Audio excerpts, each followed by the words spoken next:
Tandis qu'un puissant séisme a dévasté Port-au-Prince et d'autres villes du département de l'Ouest.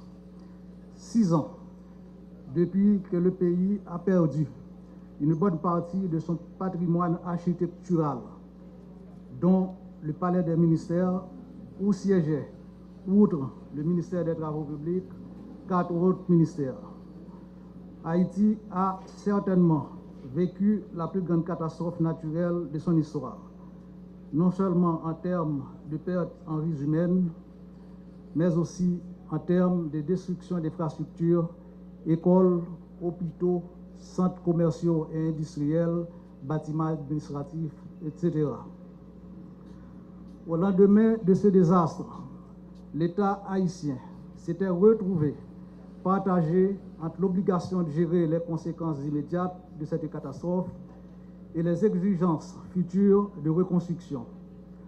L'une des urgences revenait à loger sans délai les ministères, les directions déconcentrées et les services autonomes dans des bâtiments de fortune en attendant de pouvoir leur construire de nouveaux locaux.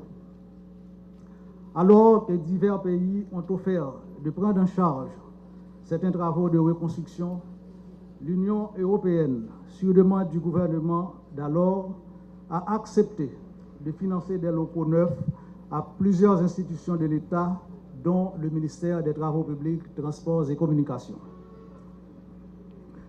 Malgré la disponibilité des fonds, la construction du local du ministère ne s'est pas faite sans difficulté. Le projet initial, conçu pour loger les différentes directions et services, prévoyait de construire sur l'ancien site du Palais des ministères un bâtiment de 3000 m² selon un procédé modulaire dicté par l'urgence.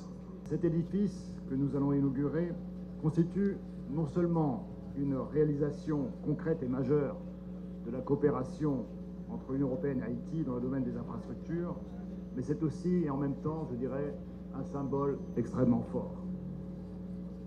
C'est le symbole de la renaissance et de la poursuite du redéploiement de l'État haïtien après le terrible tremblement de terre, comme ça a été rappelé à l'instant, de 2010. À jamais évidemment gravé dans toutes nos mémoires. Le tremblement de terre fut tragique. Je disais, le tremblement de terre fut tragique.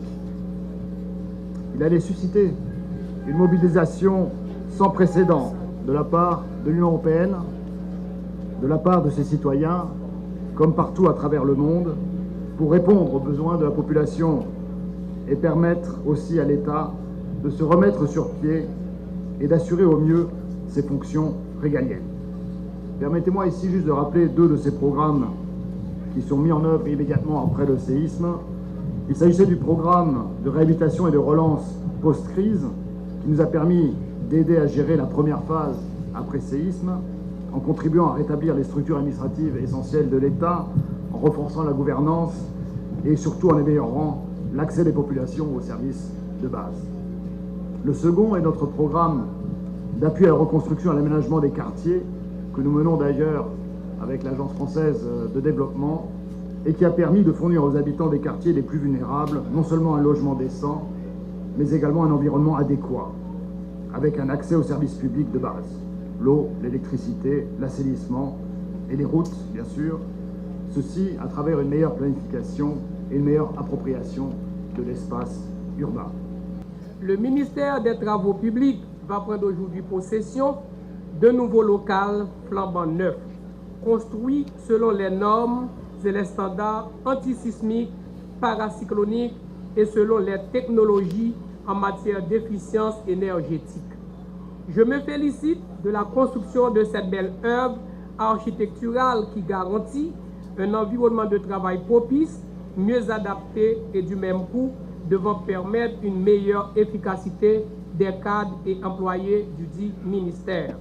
Cette construction est le fruit d'une coopération intelligente et soutenue entre l'Union européenne et la République d'Haïti. Je ne suis pas heureux ce matin de rappeler les mains dégâts causés le 12 janvier 2010 à notre cher pays.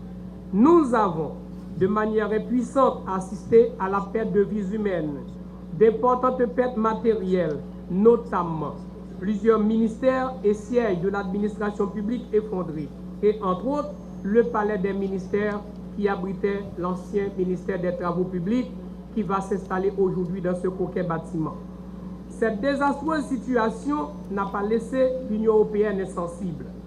Elle a fait le choix non seulement de renforcer sa coopération avec Haïti, mais aussi de la réorienter quand c'était nécessaire pour mieux répondre aux pénuries et besoins critiques auxquels faisait face la population haïtienne. La coopération a ses règles et parfois on l'accuse à tort ou à raison d'être procédurière. Néanmoins, au lendemain du tremblement de terre, l'Union européenne a fait preuve d'une grande capacité d'adaptation à l'urgence et d'un commun accord avec l'État haïtien, elle a décidé de reprogrammer une partie des fonds alloués pour permettre la construction de ce bâtiment moderne, élégant que nous sommes en train d'inaugurer aujourd'hui. Au nom du peuple haïtien, au nom du gouvernement et en mon nom propre, je veux exprimer ici, Monsieur l'ambassadeur, mes plus vifs remerciements et ma gratitude à l'endroit de l'Union européenne. C'est un exemple de coopération à renforcer et à répliquer autant que faire se peut quand on voit ce beau bâtiment. Je profite de l'occasion pour formuler sincèrement la promesse que ce ministère, logé dans ce bâtiment combien solennel, sera le siège de rigoureuses décisions infrastructurelles agencées de manière qu'elles répondent aux besoins fréquents de la population, mais qu'ils soient aussi à l'ambiance très productive et sérieuse quant à la qualité des services offerts. Je tiens particulièrement à féliciter le travail du Bureau technique d'évaluation des bâtiments, un travail qui s'étend de l'évaluation des bâtiments affectés par le tremblement de terre jusqu'à l'élaboration d'un guide de réparation. À cet égard, je rappelle le devoir du ministère des Travaux publics d'exécuter les projets qui lui sont soumis selon les normes techniques afin d'éviter du mieux que possible certains dégâts et ainsi garantir des travaux plus sûrs et plus viables. Et si le ministère doit en tout temps s'assurer de la réalisation de projets bien faits, il doit s'investir à fond dans le contrôle de la qualité des constructions. La population, elle, devra s'engager à respecter les principes établis tant à la mise en œuvre de certaines constructions trop souvent à risque, quant au démolissement des bâtiments qui s'avèrent dangereux. C'est dans cet esprit de complicité entre les institutions étatiques et la population dans son entier que nous pourrons aboutir à une Haïti nouvelle et meilleure. À vous tous, mes concitoyens et concitoyennes, je vous invite à prendre conscience de la situation de vulnérabilité environnementale à laquelle fait face notre pays. Nous vivons sur des failles, dans un environnement dégradé, avec des forêts dégarnies. Armons-nous d'efforts et de courage afin de contribuer au bien-être de la collectivité autour de laquelle nous sommes tous réunis. C'est ce sentiment d'appartenance qui nous permettra de poser des actes plus réfléchis, tant sur le plan institutionnel et technique que sur le plan personnel. Pour finir, je voudrais donc encore une fois remercier l'Union européenne pour cette collaboration toujours généreuse en faveur du peuple haïtien.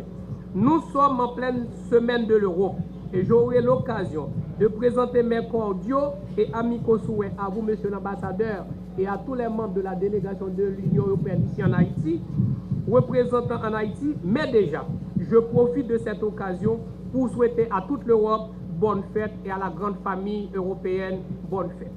Quant au ministère des Travaux publics, mon ami Evel Eveillard, je lui dis de profiter de cette opportunité que vos collègues du ministère n'ont pas. Et à vous tous, employés de ce ministère, faites bon usage de ce bâtiment qui vous est offert. À tous les anciens ministres des Travaux publics présents, je dis merci de votre présence et de votre collaboration pour la sauvegarde de ce bâtiment public. Monsieur l'ambassadeur, je terminerai en rappelant à tous ici présents et à la population haïtienne, je ne suis motivé que par le souci de garantir la stabilité politique en Haïti, seul indispensable pour la question des investissements et de richesses susceptibles d'apporter de meilleures conditions de vie à mes concitoyens. Je vous remercie.